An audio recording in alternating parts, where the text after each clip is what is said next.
한의학적 관점에서 바라본 치아와 잇몸 질환의 이야기 강의로 듣고 오셨는데요. 오늘 주제 상당히 기대가 되고 있습니다. 그렇다면 첫 번째로 만나볼 치료 사례 어떤 건가요, 박사님? 네. 잇몸에서 이제 고름이 나온다는 15살의 여학생입니다. 잇몸에서 15살 학생이 고름이 나오니 얼마나 고민을 많이 했겠습니까? 또 이 학생은 덧니가 나고 치아가 고르지가 않았습니다.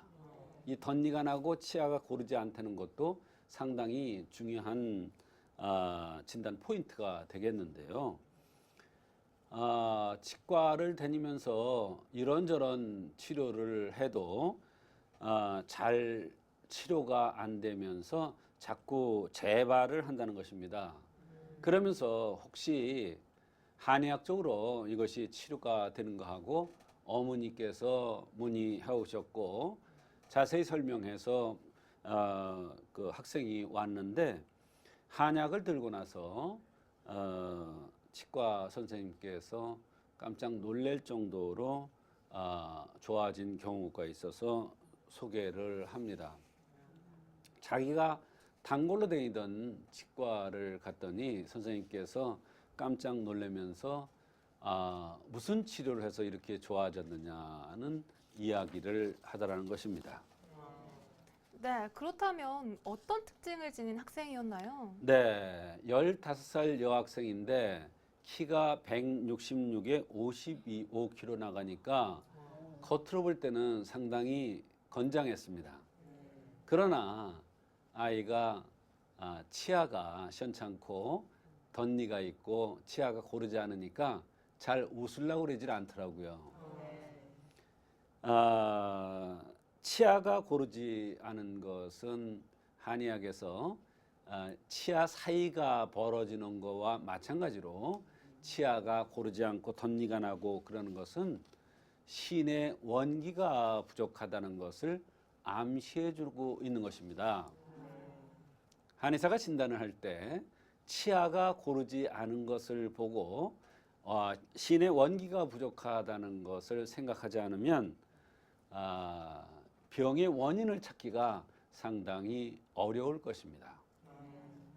또 이 학생은 근골형이라고 해서 근육과 뼈가 위주로 생긴 체질이었고 눈 밑에 다크서클이 심한 그러한 상태였습니다.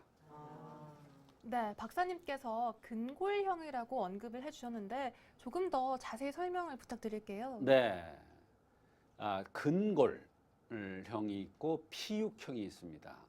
근골형이라는 것은 한마디로 이렇게 그 단단한 체형, 말하자면 살과 피육이 위주가 아니라 근육과 뼈가 위주인 사람인데 이런 사람들은 대개 살이 찌질 않습니다. 그리고 날씬한 사람인데요. 이렇게 가죽과 뼈로 이루어졌기 때문에 한의학에서는 간과 콩팥, 간장과 콩팥이 관련이 있는 그러한 여러 가지 병들이 나타날 가능성이 많은 체질입니다.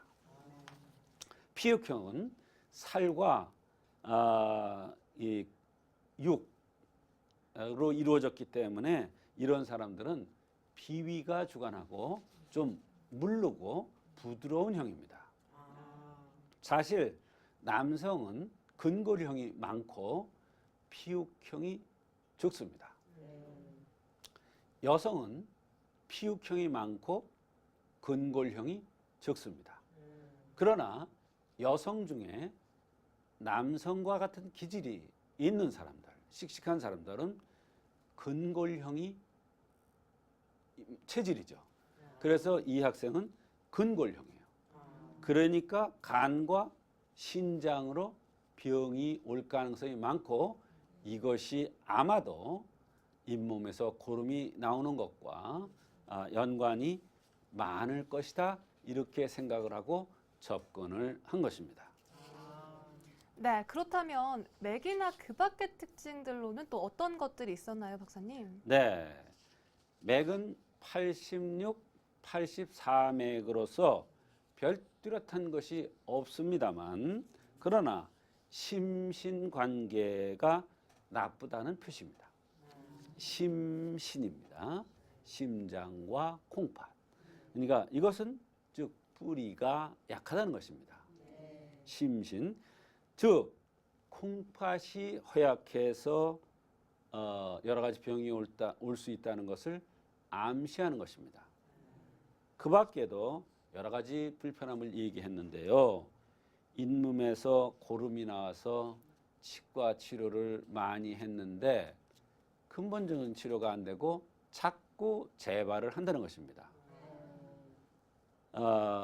더군다나 15살이니까 이것은 어떠한 특별한 일이 있어서 그런 것이 아니라 선천적으로 체질에 따라서 병이 온 것이라는 것을 우리가 생각할 수가 있는 것입니다. 이것을 한의학에서는 선천병이라고 합니다. 말하자면 부모로부터 아주 키도 크고 늘씬하게 잘생기게 태어났지만 그런 약점을 갖고 이 세상에 태어난 것입니다. 15살인데 166인데 키가 아직 생리를 안 한답니다. 원래 이 학생은 한약을 잘 못 먹는답니다. 밤에 오줌을 싸는데 15살에 166이에요. 등치가 큰, 다 큰 학생이 밤에 오줌을 싸요. 근데 본인이 싼 거를 모르고 자는 거예요. 이건 큰 병입니다. 한의학에서 이걸 음정마비라고 그러는데 이거는 큰 병입니다. 이게 바로 잇몸에서 고름이 나오는 것과 연관이 있고 덧니가 나고 치아가 고르지 않은 것과 연관이 있습니다. 또 여드름도 심하게 났는데 이것도 마찬가지입니다. 네, 15살인데 생리도 늦고 또 밤늦게 소변까지 보는 등 이렇게 소변을 조절하지 못했는데요. 그렇다면 어떻게 치료를 해주셨나요, 박사님? 네, 맥이 뿌리가 나쁘다는 것을 의미하는 그런 맥에 떨어졌습니다. 또 근골형으로 생겼습니다. 말하자면 근육과 뼈 위주로. 그래서 근결형으로 생겼으니까 간과 콩팥을 중심으로 해서 치료를 해준 겁니다.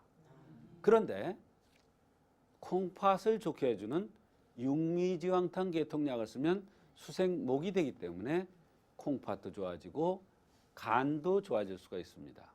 여기서 목이라는 것은 간입니다. 수라는 것은 콩팥입니다. 말하자면 콩팥이 좋으면 간도 같이 좋아지는 것을 수생목이라고 합니다. 말하자면 어머니가 든든하면 좋은 젖이 나와서 아기도 건강할 수 있는 것과 마찬가지 이치입니다.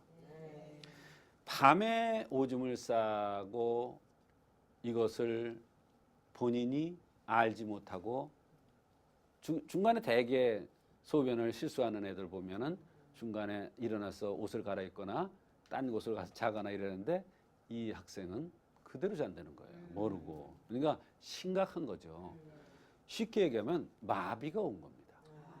음정마비라고 그러는데 음정마비라는 건 하체 쪽으로 마비가 와서 콩팥과 간이 허약해져서 마비가 와서 잘 느끼질 못하는 겁니다. 쉽게 얘기하면.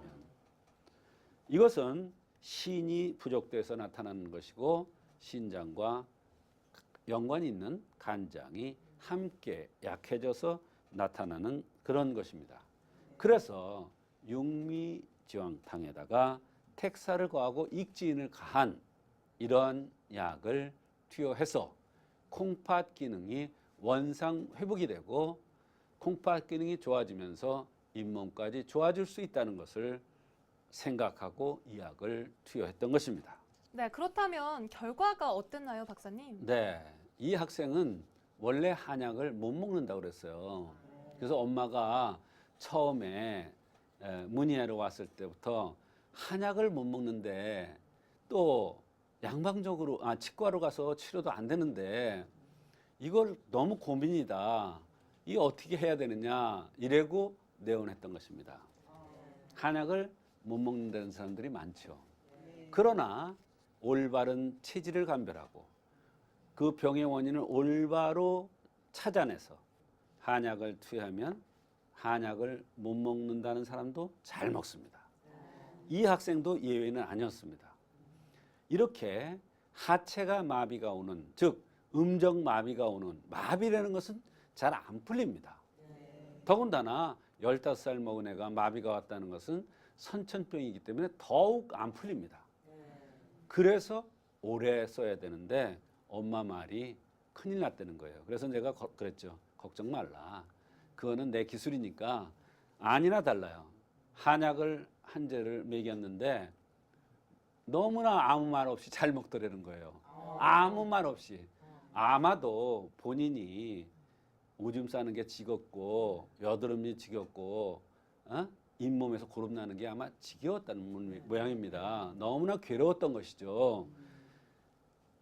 이 약을 썼는데 약도 잘 먹었고 한 재 한 재 쓸 때마다 약도 잘 먹었고 그러면서 얼굴이 여드름이 좋아지니까 얘가 더욱 좋아하는 거예요. 한참 이쁘게 하고 다닐 나이 아닙니까? 15살이면은 10재 이상을 투여했어요.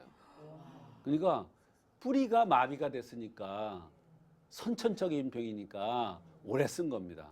근데도 애가 잘 먹더라고요, 약을. 그러면서 얼굴이 그냥 점점 좋아지면서 여드름이 많이 가라앉았어요. 또 중간에 치과를 갔는데 선생님께서 어떻게 된 거냐, 이렇게 잇몸이 좋아질 수가 있느냐, 이런 말씀을 하셨고, 잇몸을 좋게 하는 약이 아니라 콩팥 기능을 좋게 해서 뿌리를 든든하게 해서 마비가 된 것을 풀어주는 약인데도 잇몸까지 좋아진 이러한 결과가 있었습니다. 치아 잇몸이 따로가 있는 것이 아니라 신의 원기가 부족해지면 소변도 실수할 수가 있고 잇몸에 고름도 생기고, 이렇게 해서 한의학에서 볼 때는 인체가 전신이 다 연관되어 있기 때문에 그런 관점에서 신의 원기를 좋아져서 뿌리가 든든해지니까 잎사귀인 여드름 뿐만 아니라 잇몸 치아가 든든해지는 결과가 있었으며, 주변 아이들은 신종 푸르라고 그래가지고 굉장히 이것이 유행할 때인데도 자기만 안 걸리고 잘 지내갔답니다. 그것은 바로 면역력이 그만큼 좋아졌다는 것을 얘기해 주는 것이죠. 한의학에서는 근본을 치료해 주기 때문에 인체가 전반적인 면역이 좋아져서 잇몸이 좋아지고 여드름이 좋아지고 또 소변 실수가 좋아진 그러한 경우였었습니다.